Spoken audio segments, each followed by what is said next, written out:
Hola, esto es Desde Cero Podcast. Mi nombre es Salomón Acuña, soy un escritor, diseñador web freelance y hijo de este programa. Este es el primer episodio de Desde Cero Podcast desde hace un montón de meses y es también el primer episodio de Desde Cero Podcast que subo a YouTube. Estoy probando con estos nuevos formatos para los psicópatas que les gusta ver a la gente hablando en YouTube y también porque considero que es importante reducir el tiempo de los videos.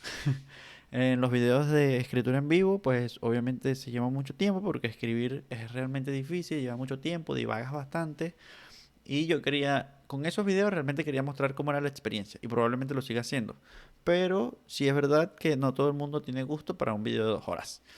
Entonces vamos a traer a Desde Cero Podcast a este formato también para poder tratar temas más concretos, pues temas en los que ya yo sé la conclusión o ya tengo una conclusión más o menos pensada, donde hay un poquito más de estructura, etcétera, y por ende van a ser más cortos. Vamos a empezar el tema de hoy. Este tema es el mismo tema que se supone que iba a salir en el siguiente episodio de Cero Podcast antes de que la vida se volviera una locura. Vamos a hablar un poco sobre la generación de nuestros padres. Si tienes más o menos la misma edad que yo tengo 27 años, tus padres deben tener algo así como 50 y pico, 60. Y bueno, esa es como la generación de gente que está entre los baby boomers y la generación X. Pero por la generación de nuestros padres, definitivamente me refiero a los baby boomers y la generación X. Entonces, vamos a hablar un poco sobre ellos y vamos a hablar un poco sobre el arte y vamos a traer algunas consecuencias. Este tema tiene mucho que ver sobre un tema mayor que es el tema educativo que tiene mi atención muy cautivada en estos momentos porque me parece demasiado loco que, de nuevo, sepamos que nuestro sistema educativo es una mierda y no hagamos nada al respecto. Entonces, quizás buscarle las 5 patas al gato pueda ayudarnos a tratar de craquear este asunto, de resolver este asunto, aunque me imagino que inevitablemente se necesitan recursos, pero bueno, alguien tiene que arriesgarse, pana. Hay que arriesgarnos, vamos a echarle bola, yo estoy dispuesto para todo. El otro día le mandé un mensaje al profesor Víctor Sánchez Tafur y no me ha visto. Pero es que esa gente no revisa sus redes sociales, pana, yo no sé cómo más entrarle. Pero bueno, en definitiva, vamos a empezar el tema de hoy. Vamos a empezar hablando sobre nuestros padres y el arte. Y este tema empieza por una pregunta que yo tengo que me parece súper loco, que es, ¿por qué no hay artistas reconocidos de la generación de nuestros padres? ¿Por qué no hay Picasso de la generación de nuestros padres? ¿Por qué no hay Kafka de la generación de nuestros padres? ¿Por qué no hay Mario Vargas Llosa de la generación de nuestros padres? ¿Dónde están los artistas reconocidos de la generación de nuestros padres? No hay, no existen. Yo sé que inmediatamente después de que yo diga esto, va a decir esto, ¿cómo tú vas a decir eso, chicos? Si está este. Mano, si yo no los conozco, si una persona normal, por cultura general, no los conoce, es porque no son reconocidos. O sea, quiere decir que su impacto en nuestra cultura no es tan grande. Y obviamente, bueno, no podemos achacarle todo a ellos, no podemos decir, o sea, no podemos ser unilaterales y decir, mira,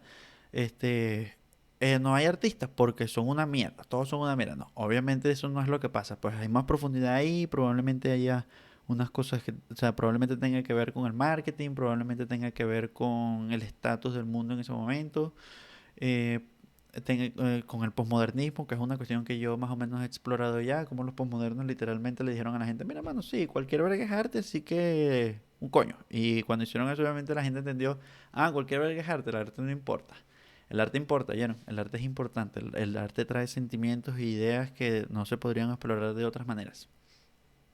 Pero en definitiva, no hay artistas reconocidos de la generación de nuestros padres. E incluso más allá, en realidad no hay ni siquiera profesionales reconocidos de la generación de nuestros padres. No hay Einstein de la generación de nuestros padres, no hay Nietzsche de la generación de nuestros padres, no hay Mies van der Rohe de la generación de nuestros padres. Y en consecuencia, tampoco parece estar surgiendo personajes de esa naturaleza en nuestra generación. ¿Por qué? Bueno, entre todas las razones, obviamente, y de nuevo, yo no quiero como achacar, no quiero como achacarle todo a los, no quiero como achacarle todo a los artistas, probablemente, a los artistas y a los profesionales, probablemente haya un tema de mediocridad ahí importante, o sea, un tema de mentalidad, etcétera, y de ética laboral, pero no podemos ser, o sea, eso primero es una aseveración súper difícil de comprobar y aparte de eso, como, bueno, la idea es explorar las ideas y ver qué podemos hacer al respecto, pues para cambiar el asunto. Entonces a mí me parece que una de las una de las razones importantes por las que no hay personajes relevantes de la generación de nuestros padres, personajes icónicos, personajes que hayan tenido un impacto tal en la cultura que sean reconocidos como personajes de la cultura general, es por el condicionamiento del sistema educativo, básicamente. Y esta idea se me ocurrió, le tengo que echar este cuento. Esta idea se me ocurrió porque en Creador, Creador ahora es una sociedad junto con mi amigo César, y a mi amigo César se le ocurrió una super idea, que es crear un club de lectura de Creador, pues. Y él quería leer, él quería releer Un Mundo Feliz. Yo no lo había leído. Yo sé cuál es el argumento principal de Un Mundo Feliz, ya me lo habían dicho, pero yo no había leído Un Mundo Feliz. Entonces yo le dije, claro, le vamos a echarle bola. Y la primera reunión, que solamente había dos, se pueden unir al club de lectura. Si se quieren unir al club de lectura, dejen un comentario ahí abajo o yo voy a dejar el link en la descripción donde veamos. Bueno, el asunto es que nos reunimos en la primera reunión del club de lectura, nos reunimos César, dos amigos más y un profesor de la universidad. Y estábamos hablando sobre el libro, sobre el libro de Un Mundo Feliz de Aldous Huxley. No sé si lo estoy pronunciando bien. Y una de las cosas que es, o sea, que es como lo impactante desde el comienzo, es que hay una obsesión de la sociedad que él pinta, que él escribe ahí, por hacer que todo sea eficiente y determinado. Que es una vaina que le fascina a los comunistas, obviamente. Todo tiene que ser eficiente, determinado, todo tiene que... Tú vas a nacer y vas a hacer esto y vas a hacer aquello y vas a hacer lo otro. Y como se pueden dar cuenta, pues eso se parece mucho a lo que nos hacen a nosotros en el sistema educativo. Tú tienes que entrar al sistema educativo a esta edad, tienes que aprender esto, esto y esto. Para hacer esto tienes que hacer esto. Y todo es como una serie de pasos, como una cadena de... ¿Cómo es? Como la cadena de una fábrica. Una y otra vez. Y en ese proceso, obviamente, hay un sistema de castigo, de recompensa, etcétera. Te enseñan a repetir, te enseñan a copiarte, te enseñan a no portarte mal, te enseñan que en la vida romper las reglas tiene consecuencias, que hacer cosas diferentes está mal, etcétera.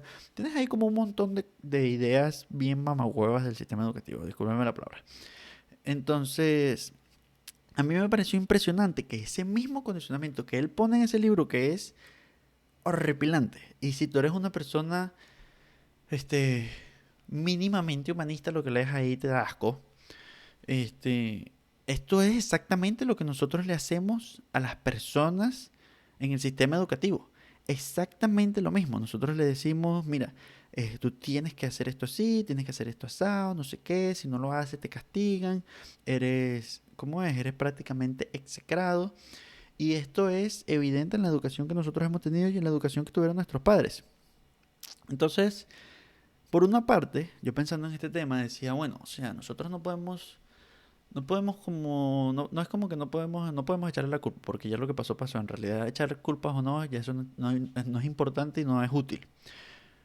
Pero también es importante entender como el mundo en el que ellos se encontraban, ¿no? O sea, ir a la universidad, de repente lo que tú ibas a estudiar no era una vaina que te apasionaba y era la verga súper de Triana y a ti te encantaba la cuestión, pero era una educación que tú podías obtener, educación entre comillas, que tú podías obtener para progresar. Y muchísima gente progresó.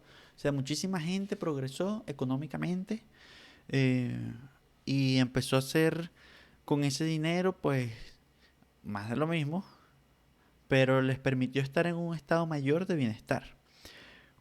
¿Qué creo yo que sucede? O sea, ¿en qué momento deja de ser justificable? Porque yo me imagino, o sea, yo estoy seguro que mucha gente que se graduaba de la universidad y entraba al mercado laboral en aquella época era absolutamente infeliz, pero de alguna manera, ok, tú eras infeliz, fino, pero tenías plata. Sí, coño, bueno, o sea, yo prefiero estar insatisfecho con el bolsillo lleno que estar insatisfecho con el bolsillo vacío, obviamente. Entonces, nada, o sea, la gente en aquella época realmente veía el progreso. Pues, ajá, bueno, te calas tu trabajo de 9 a 5, la vida más o menos ladilla. Y ladilla dependiendo del país donde esté, porque aquí en Venezuela no era para nada ladilla, aquí todo es una guachafita y cuando la gente tiene real, o sea, no, es divertido pues tener plata en Venezuela. La gente aquí le gusta rumbear, todo es una guachafita, todo es una rumba, una chicharachera y me imagino que eso es más o menos así en todos los países latinoamericanos. Pero entonces la gente tenía plata, o sea, la gente entró al sistema educativo, aparte tienen toda la vida diciéndote que tienes que educarte, tienes que educarte, tienes que educarte, y nadie nunca se pone a pensar, ok, pero ¿qué te refieres con educarte? Porque pareciera que el entendimiento insospechado, o sea, incuestionado, es que educarte es entrar al sistema educativo. Educarte no es aprender, educarte es entrar en el sistema educativo. Educarte es que tú vayas a la escuela, que tú vayas a la escuela primaria, que vayas al liceo, que vayas a la universidad. Y cuando pasas por esas etapas, eso quiere decir que tú estás educado. Educarse no es aprender. Educarse no es aprender, adquirir conocimientos, cuestionar, crear. Eso no es aprender. Aprender es repetir, copiar, memorizar, etcétera. Entonces, eso, de nuevo, es una idea que le fascina a los comunistas. Y a mí me parece sorprendente que, sí, todos los gobiernos de Venezuela del siglo XX eran comunistas, todos. Comunistas y lo mejor que podíamos aspirar era socialcristianismo. Lo mejorcito, eso era lo máximo que podíamos aspirar. Y obviamente eso se radicalizó con Chávez, pues. Que ahora sí nos joda más que rajado la vaina. Pero todos eran comunistas y la mayoría de los países latinoamericanos comparten una historia similar, aunque no la conozcas del todo, pero sí, hay muy pocos países latinoamericanos que han tenido gobiernos realmente de derecha económica y mucho menos de derecha libertaria. Eh, Todos han sido siempre, la mayoría han sido socialistas. No sé por qué a los españoles y a los latinos les encanta el socialismo. Pero este sistema educativo, obviamente, les encantaba a los comunistas porque en su visión del mundo, en su visión errada del mundo, ellos necesitan determinar todo. Y cuando tú determinas todo y quitas como el espacio al descubrimiento y a la creación, etcétera, pues entonces no puedes tener arte, no puedes hacer arte no puedes hacer arte si estás condicionado para algo, ¿me entiendes? Y me imagino que el arte que se hacía el arte que se hace en aquella época y el arte o sea, que se hacía en aquel entonces y que todavía se está haciendo ahorita de alguna manera, es tan limitado y le falta profundidad y etcétera, es porque nosotros no solamente tenemos, o sea, no solo como artistas tienes que explorar los detalles de la naturaleza humana en tu propia experiencia, sino que aparte tienes que borrarte los atavios de un montón de años donde tuviste metido en eso, que no es una vaina fácil, o sea, porque yo lo pienso por mí mismo, o sea, hay como un montón de vainitas pequeñitas que se te ponen en el camino al momento de tú crear algo, que si tú te pones a pensar y a reflexionar por qué sucede esto, esto pasa porque yo entré a esta institución, punto. O sea, porque a mí me dijeron que eso era así. No hay realmente un yo, a mí me parece, un yo creo.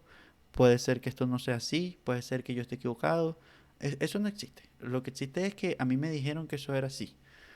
Y luchar contra eso es sumamente difícil, especialmente porque esto está como tatuado en piedra, tatuada en piedra en la piel de nuestros padres. Y a muchos les ha costado. Pero bueno, básicamente eso fue lo que pasó, pues. Estos políticos estaban enamorados de su idea de condicionamiento, de hacer las cosas eficientes y inventaron un sistema educativo que les permitía pues hacer eso, pues crear robots. Y lo lograron, realmente lo lograron. Los robots no pueden hacer arte, lo siento. Porque el arte no es el producto, el arte es la exploración. Es ese tú sacarte el sentimiento, las ideas para tú poder crear algo que es una expresión que conecta contigo a un nivel tan profundo que a veces ni siquiera lo puedes explicar. Obviamente en este caso estoy pensando más como en las artes plásticas. Porque, bueno, si no tiene sentido cuando lo escribes, definitivamente es porque no está claro. Pero bueno, esto fue lo que pasó. Y eso, ¿sabes? Le encantan a los gobiernos comunistas y esto fue lo que pasó. Y bueno, la gente se lo calaba. Pues a lo mejor la gente era infeliz, como estábamos diciendo, pero tenía plata. tenía plata. Aquí en Venezuela la gente tenía plata, tenía bastante plata. Y bueno, eso era como, bueno, soy infeliz, estoy insatisfecho, no me cuestiono un coño, no me importa nada, pero tengo real. Pero todo cambió cuando la Nación del Fuego atacó. Y la Nación del Fuego no solamente fue la radicalización de las políticas económicas y, bueno, las consecuencias económicas que arrastrábamos de antes, sino que la Nación del Fuego fue el Internet. Y yo creo que eso es importante decirlo aquí. O sea, ¿por qué? Porque el Internet le dio una vía a las personas para educarse a sí mismas sin necesidad de acceder a nada de eso, pues. O sea, como una persona en 1985 en Venezuela se educaba a sí mismo, por decir algo, no se puede. No se puede, o sea, de verdad tenías que tener una voluntad de hierro para tú ponerte a, o sea, como si no sabes leer, si no sabes escribir, si no, si no tienes acceso a la información, mucha de la información está en bibliotecas o en sitios que son del gobierno. Si ellos no te dejan entrar, pues tú no entras y no accedes a nada. Pero el internet quitó todo eso, todos los intermediarios al acceso a la información quitaron eso. Y de repente entonces nosotros empezamos a ver personas que sin ninguna educación, entre comillas, empezaron a lograr cosas increíbles. Y empezaron a hacer cosas en el internet, y empezaron a hacer productos, y empezaron a ofrecer servicios, etcétera. Y la gente que no tenía educación, entre comillas, empezó a hacer cosas impresionantes que cambiaron el mundo. Entonces, resulta que tener educación, esa educación que en realidad es un condicionamiento para que tú hagas algo porque sí, y aparte se supone que eso es lo que tienes que hacer porque sí, sin una razón más profunda, sino porque yo te lo estoy diciendo, resultó que en realidad no era útil. Y la gente, o sea, empezó a ver personas que sin tener educación, pues tenían realmente la posibilidad de crear, de aportar valor y de ganar plata. Entonces, eh, estar, ¿cómo se llama? Entrar en el sistema educativo empezó a hacerse cada vez menos, ¿cómo es? Como valioso, pues. Como, bueno, ¿para qué yo voy a entrar en esa, o sea, ¿para qué? ¿Cuál es la necesidad? No hay ninguna necesidad de yo pasar por todo ese trastorno, de ahí, sino, obviamente ya después de que pasaste por el liceo, por lo menos. O sea, cuando ya te toca la decisión de ir a la universidad, es como, bueno, ¿para qué yo voy a ir a la universidad si yo puedo aprender yo mismo mi cuestión, aportar valor al mercado, ganar plata y hacer lo que me da la gana? No tiene sentido. Pues a lo mejor va a ser un poquito más difícil que eso, un poquito también menos claro, pero vale más la pena. Vale más la pena porque no estás condicionándote, o sea, no estás cediendo ante el condicionamiento, sino que realmente estás buscando tu propio camino. Y eso es sumamente importante. Entonces, yo creo que una razón primordial, por la que no hay artistas y grandes personajes de la generación de nuestros padres y probablemente todavía no haya artistas ni grandes personajes de nuestra generación, es porque el sistema educativo nos las puso más difícil, pues, ese condicionamiento tan cabilla, y sobre todo no lo hay en el mundo hispano, o sea, no lo hay en Latinoamérica con contadas excepciones, obviamente. Yo creo que la música es como una excepción importante aquí. De verdad que hemos tenido grandes músicos, hemos tenido grandes, hemos tenido grandes músicos, hemos tenido músicos que son reconocidos, pero en otras áreas no. No tenemos escritores que sean reconocidos así, no tenemos artistas plásticos que sean reconocidos así, no tenemos filósofos, no tenemos ingenieros, no tenemos arquitectos, no tenemos nada de eso. Nada que ver, para nada. Y yo creo que, o sea, que una razón importante es porque el sistema educativo nos condicionó para conformarnos con las verdades que nos dieron en vez de nosotros explorar libremente nuestros intereses y a nosotros mismos. O sea, definitivamente. Y esto es, sí, yo estoy tan claro de esto, es porque la educación, este sistema educativo que es el modelo prusiano y toda la cosa, esto es una vaina nueva. Esto es una vaina que la gente que nosotros admiramos no tuvo que pasar por eso. Si tú querías aprender algo, tú te volvías alumno de alguien que hacía ese algo. Y ya. Y a veces solo era por casualidad. Tú no, no había una presión social para que tú fueses a la escuela. Eso no existía. Para que tú fueses a la universidad, no. O sea, se trataba de que tú persiguieras tus intereses y en realidad a nadie le importaba. Y aparte era sumamente costoso. O sea, no era como ahorita, pues. que hay créditos y tú puedes, o si estás en un país como Venezuela, pues la educación es prácticamente gratis. Pero en ese momento no lo había. O sea, no lo había. Era, tú perseguías tus intereses y ya. Y en realidad la gente no era como, ah, sí, o sea, el doctor, no. O sea, Einstein no tuvo una educación así, Mayer Valderrama no tuvo una educación así, em, Picasso no tuvo una educación así. Ellos no se educaron de esa manera. La forma en la que ellos se educaron era explorando los conocimientos, yendo a las librerías. Aparte, todas estas cosas eran como que sucedían en Europa y allá esta gente era como muy libre, ¿no? Tú podías entrar a las librerías, toda la cultura de los libros era muy abierta, el intercambio de conocimientos, las cafeterías, etcétera. Y eso no es lo que nosotros, o por lo menos lo que yo y las personas cercanas a mí hemos experimentado. Nosotros era como que tú tienes que hacer esto y ya, punto. Mierda, pero ya va, chico. ¿Qué vaina es? No, hombre. Y yo creo que con el tiempo, no quiero ser duro con mis padres tampoco, pues, pero no quiero ser duro con mis padres porque ellos también han cambiado bastante su perspectiva. Pero entonces lo que nosotros deberíamos buscar definitivamente, y esto es de nuevo el caso para crear un sistema educativo diferente, es cambiar eso. No podemos seguir permitiéndonos que no haya grandes personajes, que la gente no haga lo que le provoque de verdad, que la gente no busque sus intereses, que la gente no haga en la vida lo que ellos quieren hacer y lo que están llamados a hacer. Es simple, o sea, el otro día estaba viendo una película que se llama Tic Tic Boom, que es buenísima. Y hay como un contrapunteo entre el protagonista y su mejor amigo. Y una de las cosas que le pregunta el mejor amigo es, ah, bueno, sí, ¿qué me vas a decir? ¿Que hacen falta más artistas? Y el protagonista responde, sí, claro que hace falta más artistas. Y de bolas, ¿que hacen falta más artistas? Hace falta que nosotros conectemos con esa humanidad, con esas ideas y sentimientos que solo se pueden expresar a través de el arte, del arte plástico, de una pintura, de una escultura, de una composición, de un texto. Nosotros necesitamos eso, lo necesitamos para poder avanzar. Hay ideas que no se desbloquean si tú de verdad no tienes acceso a esa clase de cosas. Y aparte esas ideas te pueden cambiar la vida. Yo no puedo estresar esto más. Yo siento a veces que si yo no hubiese conseguido el contenido de los gringos, yo me hubiese pegado un tiro. Porque es que es la profundidad, el análisis y al mismo tiempo la cercanía y la simpleza de los textos que te dan a ti una perspectiva nueva, que de verdad te hacen pensar, oye, yo no había visto esto. Esto puede ser algo, esto como que, verga, aquí hay un casito. Y a veces resulta que no es.